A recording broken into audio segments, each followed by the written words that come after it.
Estamos en el año 2350 antes de nuestra era, en el funeral de un faraón llamado Onos. Pero no es un día de duelo, es una celebración.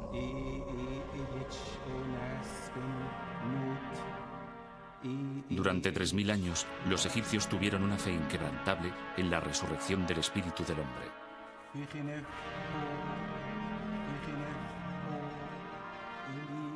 Hoy renace el alma del faraón. Pero el viaje al más allá no está exento de obstáculos.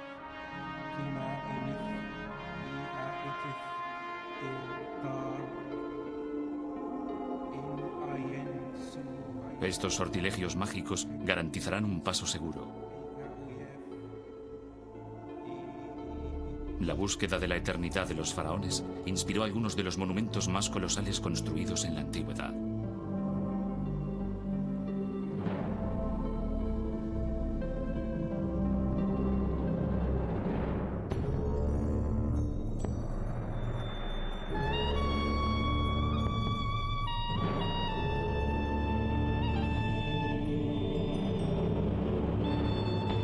Egipto. La máquina de la resurrección.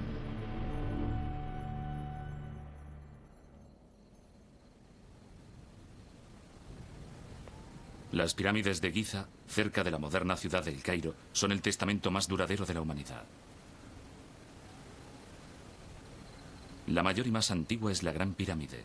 Durante más de 4000 años fue el edificio más alto del mundo.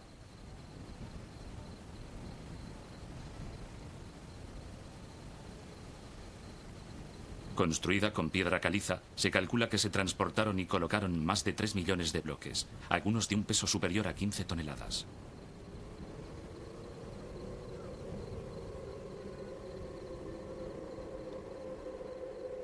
El esplendor y la perfección de las pirámides indujo a los viajeros occidentales a especular sobre quién las construyó y por qué. Ningún mortal, y por lo tanto ningún egipcio de la época, podía levantar unas piedras tan grandes.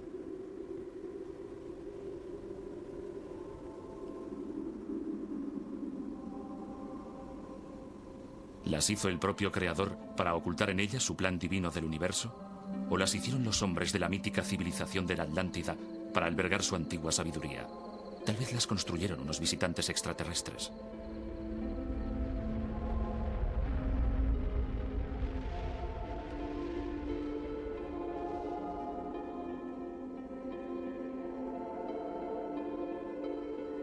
Pero los autoproclamados expertos en fenómenos esotéricos no pueden ignorar que las pirámides de Giza no son fenómenos aislados.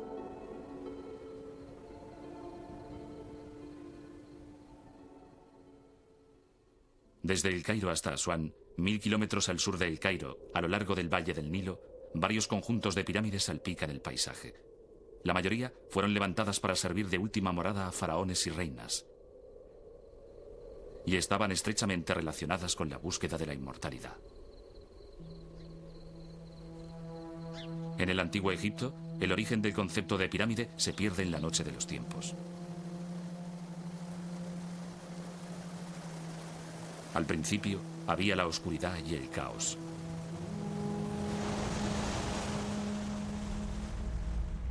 De ello surgió un montículo. En este montículo apareció Re, el dios Sol, la encarnación de la vida y la energía, de la luz y el calor.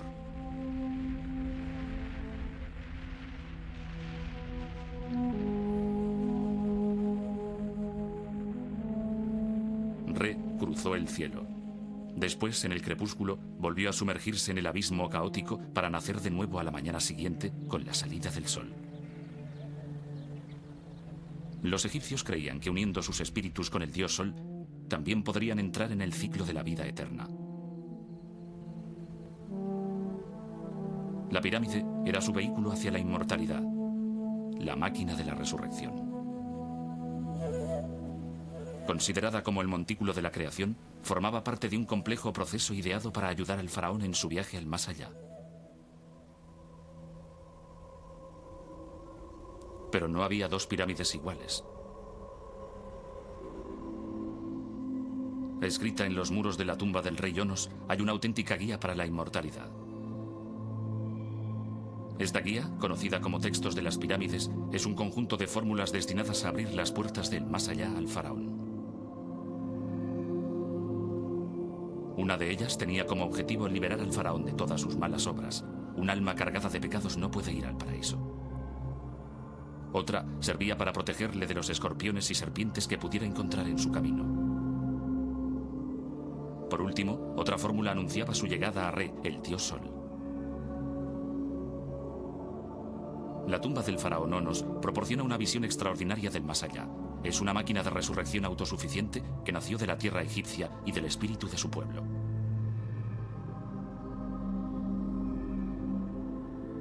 Pero hasta la actualidad, la verdadera historia de las pirámides ha permanecido tan oscura como la de aquellos que las construyeron.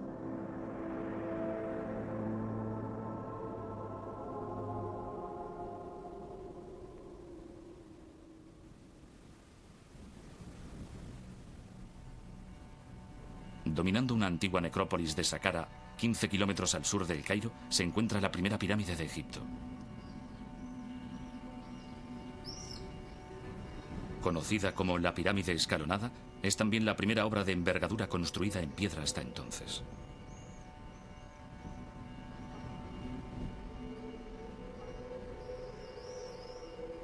Dedicada a la resurrección del rey Yoser, en el año 2611 antes de nuestra era, la pirámide escalonada era algo nuevo. Nunca se había visto nada parecido. Anteriormente, los egipcios habían construido sus monumentos en adobe y madera, pero aquí se utilizó la piedra imperecedera no solo en la pirámide, sino también en todo un complejo de capillas y patios.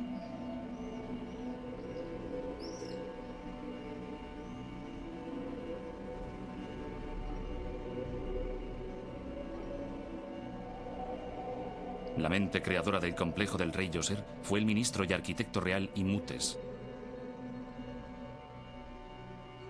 Estudioso y autodidacta, su realización le valió el título de visir, el funcionario más importante del país. Posteriormente, los egipcios incluso le adoraron como divinidad. Pero recientemente, un descubrimiento realizado muy al sur de Saqqara, en la necrópolis real de Abido, levantó dudas sobre quién fue realmente el gran genio que ideó la máquina de la resurrección.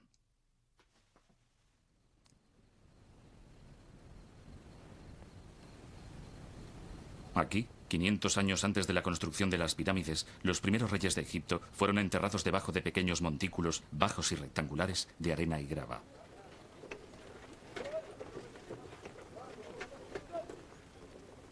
Desde 1995, Günter Dreyer del Instituto Arqueológico Alemán y su equipo excavan la tumba del rey Hasehemui, que gobernó Egipto alrededor del año 2680 antes de nuestra era. La mayor tumba real de Abido estaba formada por varias cámaras subterráneas de notables dimensiones. La tumba estaba construida en adobe. Tenía unas 65 cámaras y una longitud próxima a los 70 metros. Las cámaras estaban cubiertas con vigas de madera y esteras y por encima tenían capas de adobe.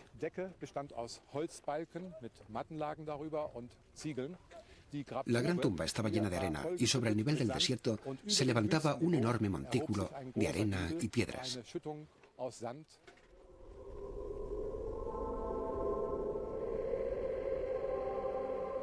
Este tipo de montículos, llamados por los egiptólogos mastabas, recordaban el primigenio montículo de la creación, el símbolo del rejuvenecimiento.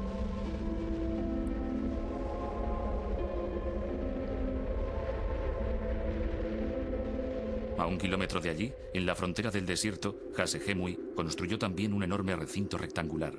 De unos 15 metros de altura y casi 150 de longitud, es una de las más antiguas construcciones de adobe que se conservan. Durante muchas décadas, los científicos creyeron que se trataba de una fortaleza militar. Los nativos, por su parte, pensaban que era el almacén de José, que según la Biblia, predijo 7 años de vacas gordas y 7 de vacas flacas. Ahora se sabe que se trataba del Palacio de la Eternidad del Faraón. Para el arqueólogo David O'Connor, del Instituto de Bellas Artes de Nueva York, es una maravilla de la ingeniería antigua. Aunque este enorme recinto data de hace casi 5.000 años, fue construido a gran escala y con gran solidez. de manera que la mayor parte de él se ha conservado hasta hoy. Por ello podemos reconstruir su forma originaria. Por ejemplo, todos los muros exteriores tenían esta sucesión de zonas de estructura semejante, con un contrafuerte y un hueco, y después otra zona igual. Estos muros se recubrieron totalmente con barro y yeso, y después se pintaron de blanco. De manera que, en lugar de grandes paredes blancas de 12 o 15 metros de altura, había muros en cuya superficie se producía una cambiante alternancia de luz y sombra a medida que el sol se desplazaba alrededor del monumento.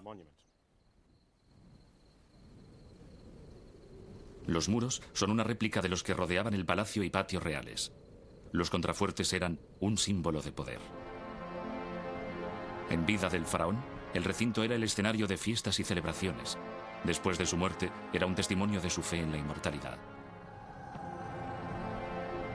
El recinto de Hasehemui era el mayor de los que se habían construido en Abido, pero el rey tenía planes más ambiciosos. En su búsqueda de la perfecta máquina de la resurrección, se convirtió en el primer gran constructor de la historia egipcia.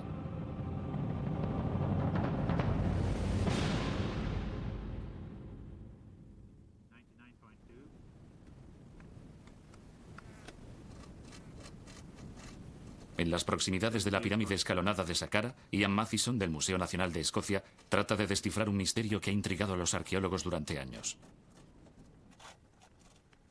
Gracias a un sensor utilizado normalmente en las prospecciones petrolíferas, investiga un monumento conocido como Gizeh el-Mudir, que significa el recinto del Señor.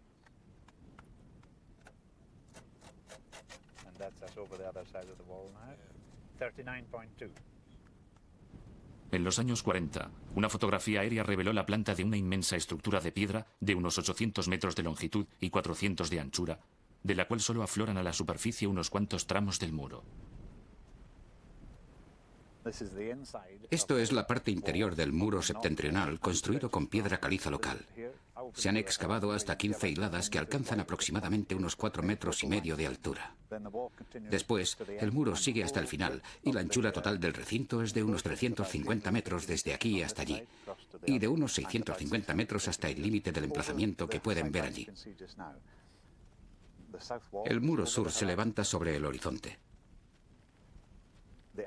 Las dimensiones totales de este recinto son casi el doble de las que tiene el recinto de la pirámide de Djoser. Es una construcción sorprendente porque, dadas sus dimensiones, debía ser la mayor construcción de piedra que nadie había sido capaz de levantar hasta entonces, es decir, hace unos 4.500 años.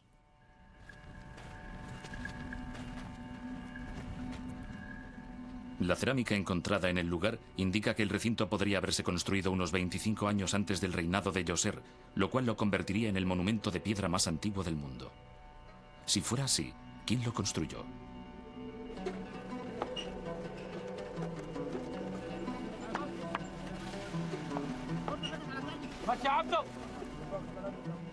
Solo el rey Hasehemui tenía los conocimientos necesarios para hacer una apuesta tan innovadora por la inmortalidad.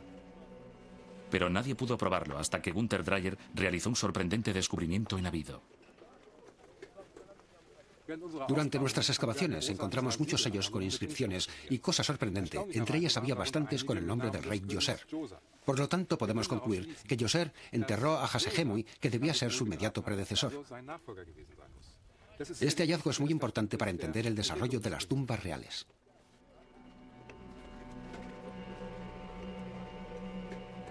La constatación de que el faraón Djoser sucedió a Hasehemui llenó una antigua laguna en la historia egipcia. Los egiptólogos sabían que Djoser era hijo adoptivo de Hasehemui, pero también sabían que había otros aspirantes al trono.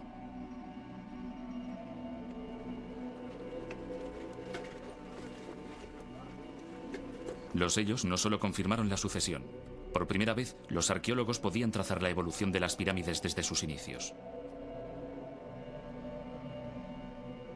Inspirándose en el gran proyecto de su padre para asegurarse el paso al más allá, el rey Djoser llegó aún más lejos. Cuando Djoser construyó su sepultura, decidió utilizar los dos elementos introducidos por su padre, la tumba y el gran recinto. ¿Pero qué sucedió? Primero construyó su tumba, la cámara y encima el montículo que constituía la mastaba inicial, y luego levantó a su alrededor el muro del recinto.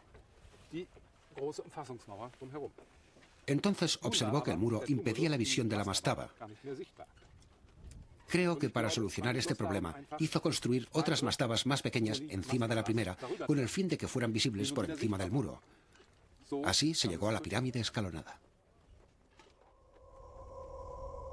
Para él, se ha erigido una escalera al paraíso con el fin de que pueda subir a los cielos, reza uno de los más antiguos fragmentos en escritura egipcia.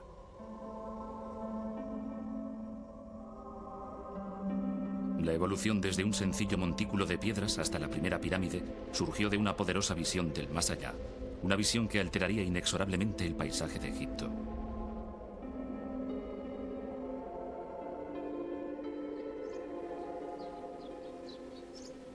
Aunque algunos intentos posteriores de construir una pirámide fracasaron, el monumento de Saqqara habría de inspirar a otro gran soñador el deseo de llegar a las estrellas.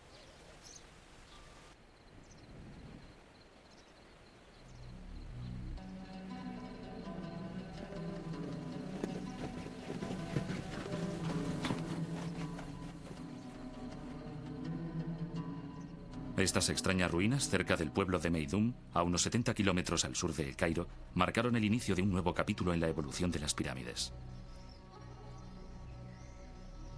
La única pirámide escalonada completa construida después de la del rey Djoser es también la última que se construyó.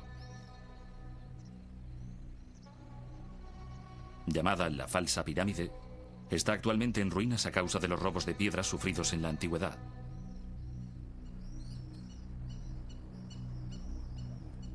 Pero antes de que esto sucediera, el notable personaje que la hizo posible, el faraón Snofru, ya había emprendido otro proyecto. Este faraón fue reverenciado como un rey benevolente y de buen talante. Auténtico visionario, habría de convertirse en el primer gran constructor de pirámides. Para él, Meidum era solo el comienzo. Hacia el norte, en Dashur, Snofru construyó otras 2 pirámides.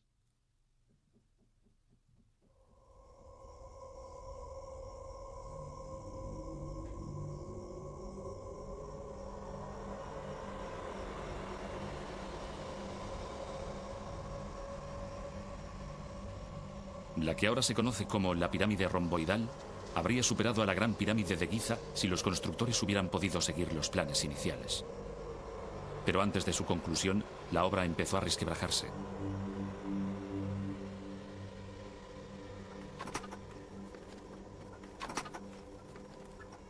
Rainer Stadelmann, del Instituto Arqueológico Alemán, un experto en los proyectos del rey Snofru, consiguió un permiso para acceder a la pirámide, cosa que nunca anteriormente se había concedido, y pudo establecer qué sucedió exactamente.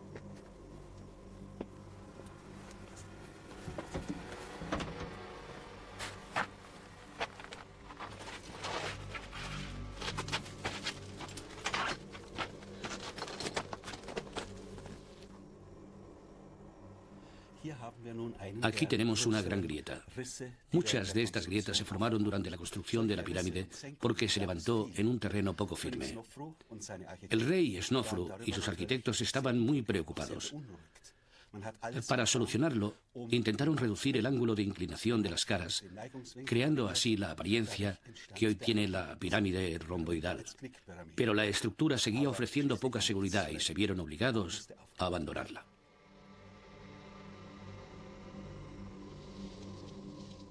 La pirámide se había levantado en un terreno arenoso, sin unos cimientos sólidos, y empezó a hundirse. Para estabilizarla, los constructores cambiaron la inclinación de las caras de 54 grados a 43. Con ello, esperaban reducir su peso. Pero ya era demasiado tarde. A 3 kilómetros de allí, Snofru empezó su tercera y última pirámide. Aprendiendo de sus errores, los arquitectos reales prepararon unos cimientos de piedra caliza para evitar que la nueva construcción se hundiera, a la vez que dieron a las caras una inclinación de 43 grados, la misma que tenía la parte superior de la pirámide romboidal. Llamada pirámide roja por el color de la piedra caliza local, es la primera pirámide geométricamente perfecta y la cuarta más alta de Egipto. Snofru ya podía ascender al cielo por una rampa que brillaba como los rayos del sol.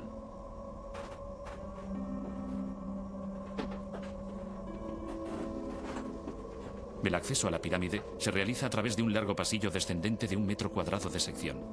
Al fondo se encuentran 3 cámaras que se comunican entre sí. Miden cerca de 14 metros de altura y están cubiertas con bóveda en saledizo. Diseñadas para soportar el peso de la pirámide, recuerdan una pirámide escalonada en negativo.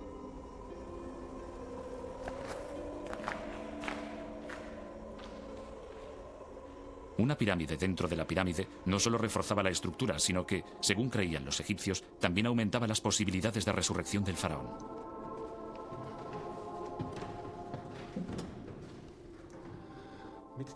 Con esta secuencia de 3 cámaras amplias y altas, el rey Snofru había conseguido al fin un lugar donde ser enterrado, una residencia eterna de la que podía sentirse orgulloso. Estas cámaras están construidas con grandes bloques de piedra caliza. El techo está formado por varios niveles de bloques, cada uno de los cuales sobresale unos 15 centímetros. Esta ingeniosa construcción permitía sostener el peso de la pirámide que se levantaba encima. Sobre estas cámaras hay más de 2 millones de toneladas de piedras, pero no se ha producido ninguna grieta ni existe el riesgo de que se produzca. Desde el punto de vista religioso, el techo también representa el cielo que cubre el sarcófago de madera, destinado al eterno descanso del rey Snofru.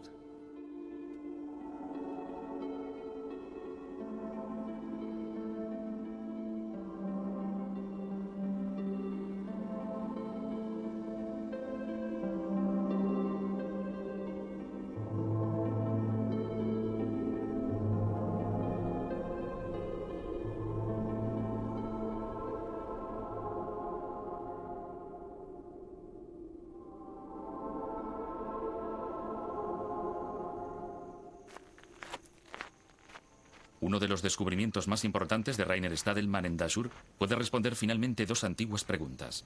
¿Quién construyó en realidad las pirámides y cuánto se tardó en construirlas? Cuando empezamos las excavaciones, encontramos una parte del revestimiento todavía intacto. Otros bloques se habían desprendido. En la parte posterior de estos bloques encontramos el nombre de los equipos de trabajo que habían construido la pirámide. Por ejemplo, el equipo verde, en egipcio, Huachit, el nombre del rey, Snofru, y fechas. Con estas fechas pudimos saber que en los 2 primeros años ya se habían levantado 6 hiladas de la pirámide. 2 años más tarde se había alcanzado una altura de 15 metros. Y gracias a otra fecha, sabemos que se tardaron 17 años en construir toda la pirámide. Para construir sus pirámides, Snofru hizo acarrear más piedras y utilizó más trabajo humano que cualquier otro faraón del Imperio Antiguo. Pero su sucesor concentraría su energía en una sola pirámide, la mayor máquina de resurrección de todas.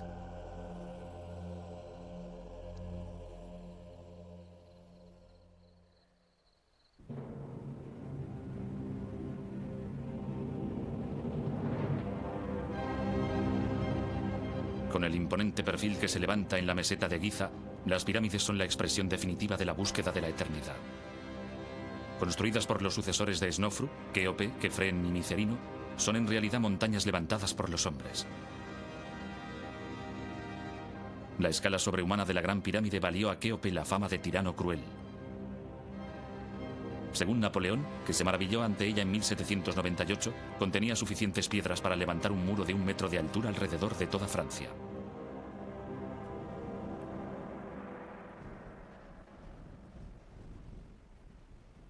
El tiempo ha sido más benigno con la pirámide del faraón Kefren. Solo 60 centímetros más baja que la Gran Pirámide, está mejor conservada. La piedra caliza que la recubría originariamente aún corona su parte superior. También conserva los restos de varias construcciones que formaban parte de la máquina de la resurrección.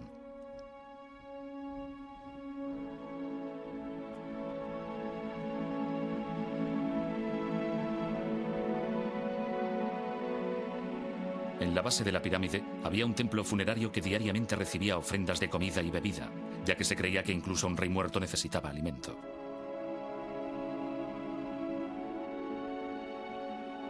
Desde allí, una calzada cubierta de casi 400 metros llevaba hasta el Templo del Valle, una puerta monumental que unía la meseta desierta con las aguas del Nilo, fuente de vida y purificación.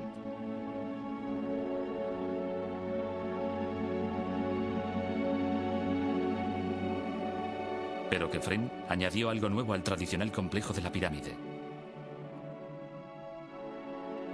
La Esfinge, una de las imágenes más obsesionantes de Egipto. Un león con cabeza humana que ha cruzado el tiempo para proclamar la grandeza del gran dominador del mundo.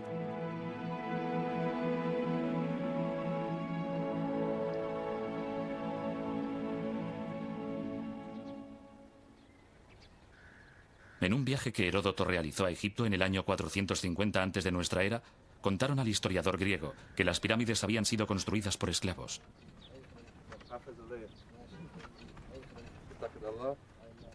Sin embargo, no se han encontrado pruebas de la existencia de la esclavitud y las excavaciones realizadas por el arqueólogo americano Mark Lehner para levantar un mapa de la meseta de Giza no han contribuido a confirmar la información dada a Heródoto.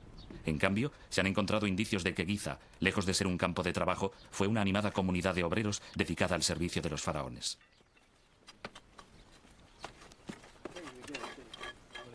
Al sur de las pirámides, un muro de piedra separa las tumbas y los templos de Giza de 40 acres de desierto. Fue aquí donde Lehner y su equipo empezaron las excavaciones. Este ancho muro de piedra recibe en árabe el nombre de Muro de los Cuervos y tuvo un importante papel en el momento de decidir dónde empezar a excavar. Nuestro emplazamiento está exactamente al sur del muro. En cualquier otro lugar del mundo esto sería patrimonio nacional. En cambio aquí en Giza es bastante ignorado porque queda empequeñecido por las pirámides y la esfinge. De hecho es mucho mayor de lo que parece. Las zanjas que hemos abierto al lado del muro muestran que este tiene 10 metros de altura y la puerta que se encuentra a mis espaldas alcanza una altura de 6 metros y medio. Podría ser una de las mayores puertas del mundo antiguo. En 1991, excavaron una zanja en la que se hallaron miles de fragmentos de cerámica de la época de las pirámides. Procedían de 2 salas que, según Lehner, eran antiguas panaderías. Bastantes vasijas contenían lo que parecía grano. Para asegurarse, se consultó a arqueobotánicos como Mary Ann Murray. En un tanque de flotación, el polvo se hunde hasta el fondo. Lo que flota es vegetal. Análisis posteriores confirmaron que se trataba de trigo, utilizado seguramente para amasar pan.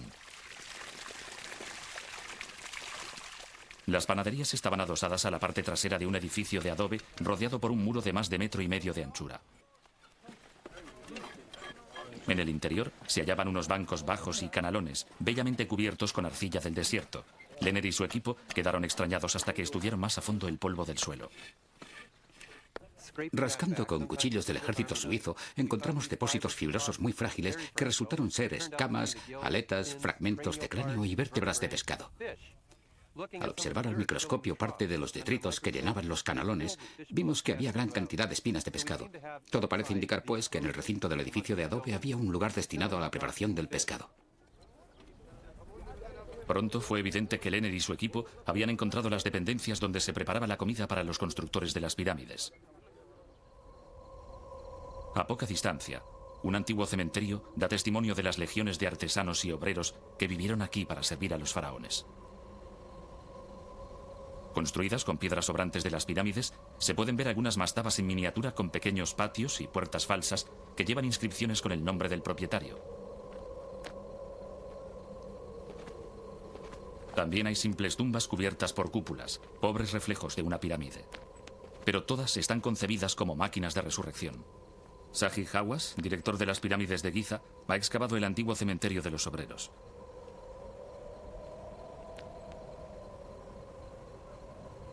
Las paredes grabadas de una de las tumbas más interesantes nos proporciona un poco de información sobre las vidas de esta gente. Este hombre se llama Nefertiet. Se casó con 2 mujeres, cosa rara, y vivieron con él al mismo tiempo.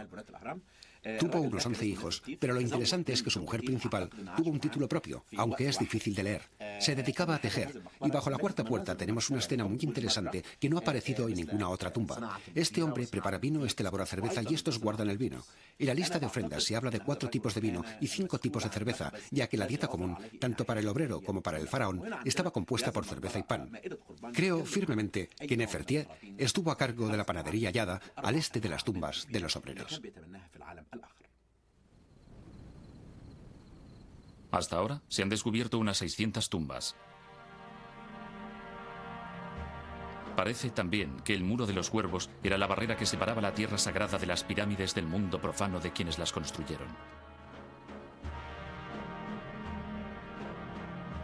Se calcula que llamaron a 20.000 egipcios para levantar una sola de las pirámides de Giza.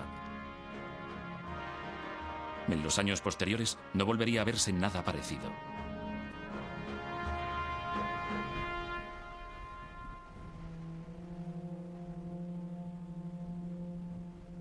El tiempo no fue tan amable con la siguiente dinastía de faraones. Estas tumbas en ruinas se conocen como las pirámides olvidadas. Situadas no muy lejos de Giza, en un lugar llamado Abusir, son más pequeñas que sus colosales predecesoras y están en muy mal estado de conservación. El revestimiento de piedra caliza les fue arrancado en tiempo de los romanos. En 1893, unos agricultores nativos, mientras cavaban entre las pirámides, encontraron más de 300 fragmentos de papiros. Por ser difíciles de leer, se dispersaron y fueron olvidados. En 1976, uno de estos papiros llamó la atención del arqueólogo Miroslav Werner, director de la misión checa que excavaba en Abusir.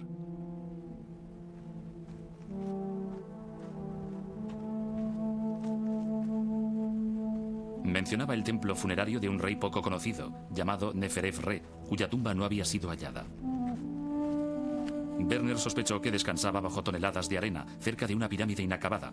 Al ser una pirámide incompleta, los arqueólogos anteriores habían dado por supuesto que nunca había sido utilizada. Pero se equivocaron.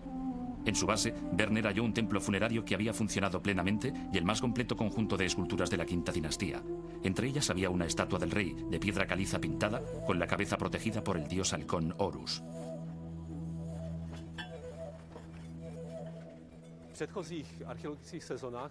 El complejo de la pirámide había sido excavado en varias expediciones anteriores.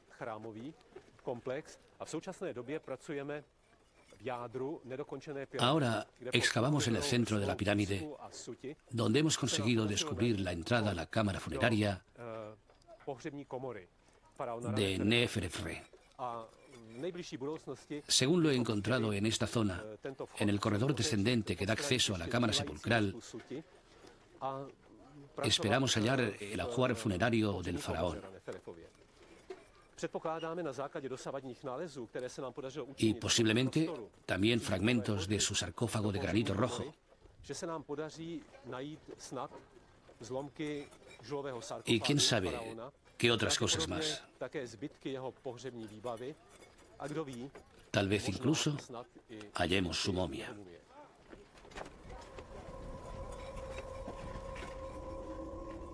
Si se encuentra la momia de Neferef-Re, este rey olvidado será el único faraón del Imperio Antiguo que se habrá conservado intacto en su tumba. Neferef-Re murió probablemente a los 20 años, antes de que su pirámide estuviera terminada. Pero las ceremonias de la resurrección se practicaron en el templo funerario.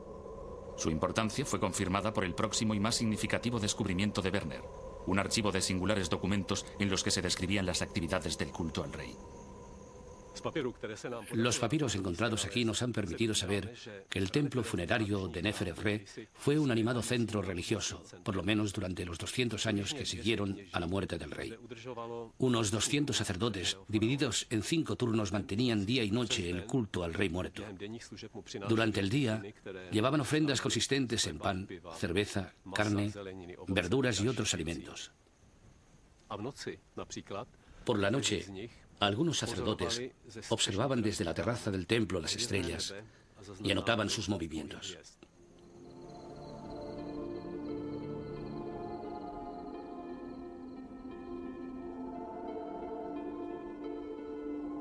Los registros de Abusir revelan una burocracia obsesionada por los detalles. Se realizaban inventarios meticulosos de los muebles y los objetos de culto, así como de las reservas y de las entregas de comida y de los ingresos procedentes de las propiedades del rey. Había listas de las tareas que debían realizar los sacerdotes en los rituales diarios. Estas incluían revivir el espíritu del faraón, vestir su estatua y preparar suntuosos banquetes en los altares. Lo que no comía el faraón, lo comían los sacerdotes. Según un documento, durante una festividad de 10 días se sacrificaron 130 toros. Todos en honor del rey de corta vida. El culto de Neferef-Re floreció durante 200 años, hasta que fue abandonado y su tumba olvidada. Siglos más tarde, las grandiosas máquinas de la resurrección desaparecerían del paisaje egipcio para reaparecer bajo una forma muy diferente.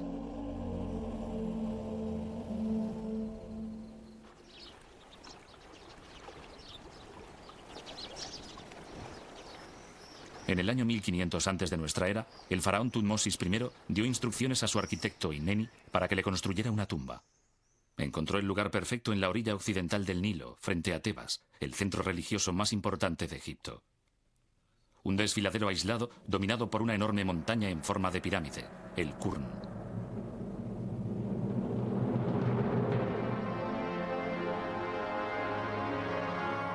Aquí, en las profundidades de la roca, Ineni excavó la tumba. Seguro de que el cuerpo de su faraón estaría a salvo, dejó una conmovedora inscripción en los muros de su propia tumba a solo unos kilómetros. En ella puede leerse: construí la tumba de mi majestad. Nadie lo vio, nadie lo oyó.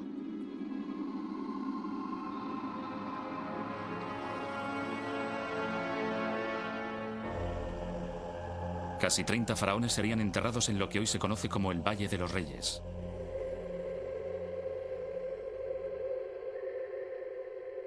La inmortalidad estaba asegurada por un sorprendente conjunto de textos que decoraban los muros. Mientras los egipcios excavaban sus tumbas en la roca, la pirámide hizo una sorprendente reaparición en un antiguo pero poco conocido reino.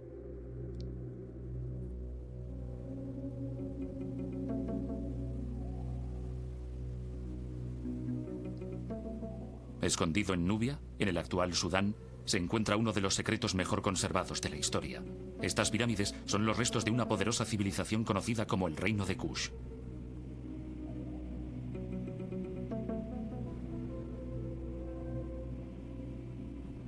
La historia de su construcción empieza hacia el año 1400 antes de nuestra era. Durante siglos, Egipto había deseado las riquezas de Nubia. Los cushitas controlaban vastas reservas de oro y otros minerales. También dominaban las principales rutas comerciales del corazón de África. Durante el reinado de Tutmosis III, Egipto finalmente conquistó Nubia y se anexionó el reino de Kush. 700 años más tarde, los gobernantes kushitas reclamaron el trono de Egipto. Su derecho se basaba en una achatada montaña de Nubia que recibía el nombre de Jebel Barkal. La montaña había fascinado a los egipcios. En su flanco oriental, la forma de un extraño pináculo les llevó a creer que era sagrada.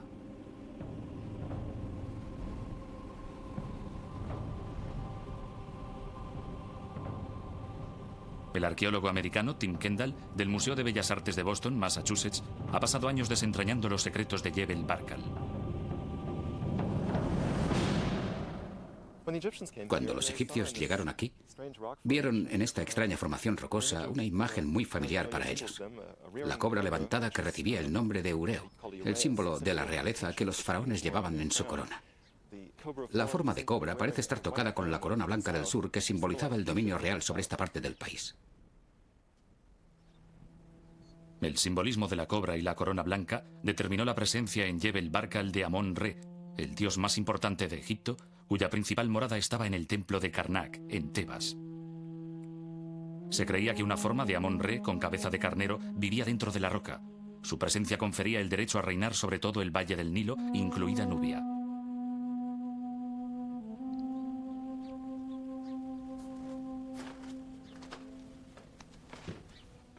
Para honrar a Amón-Re, los reyes cushitas levantaron un templo dentro de la roca y decoraron un muro con una imagen de la montaña sagrada y del todopoderoso Dios.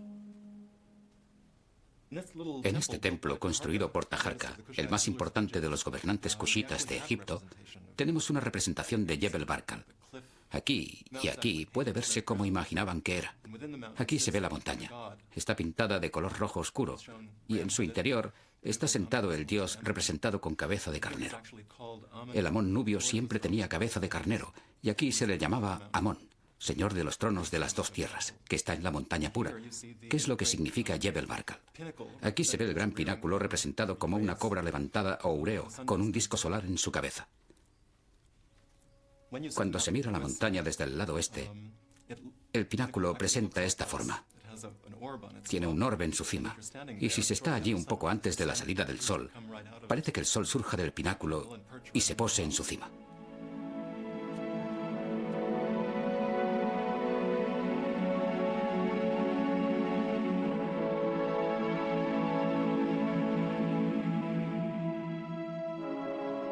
En el año 750 antes de nuestra era, los gobernantes cushitas eran considerados faraones legítimos. Identificados como la 25ª dinastía, 4 faraones reinaron durante medio siglo en el cual adoptaron las costumbres y los títulos de Egipto, así como el arte y la arquitectura del país. Estos faraones inauguraron una nueva era en la construcción de enterramientos que habría de durar 1000 años y producir unas 200 pirámides, más de las que se habían levantado en Egipto.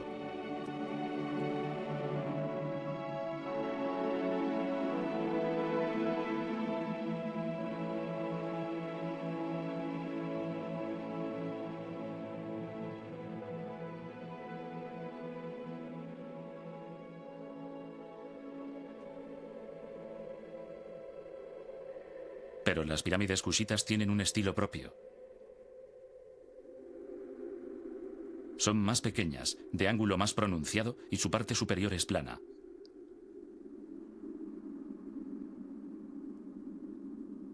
Las capillas de ofrendas parecen templos en miniatura. Pero la mayor diferencia radica en la manera de levantarlas.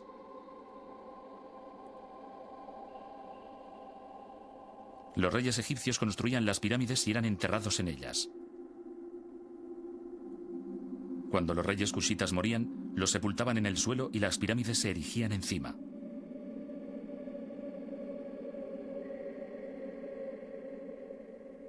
Uno de los campos de pirámides más importantes está en Meroe.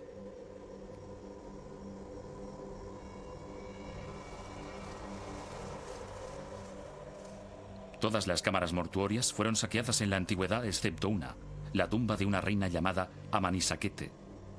Aquí, en el siglo pasado, un aventurero italiano llamado Giuseppe Ferlini descubrió un fabuloso escondite de joyas de oro. El hallazgo provocó una epidemia de buscadores de tesoros, durante la cual las pirámides fueron sistemáticamente saqueadas y algunas casi totalmente destruidas.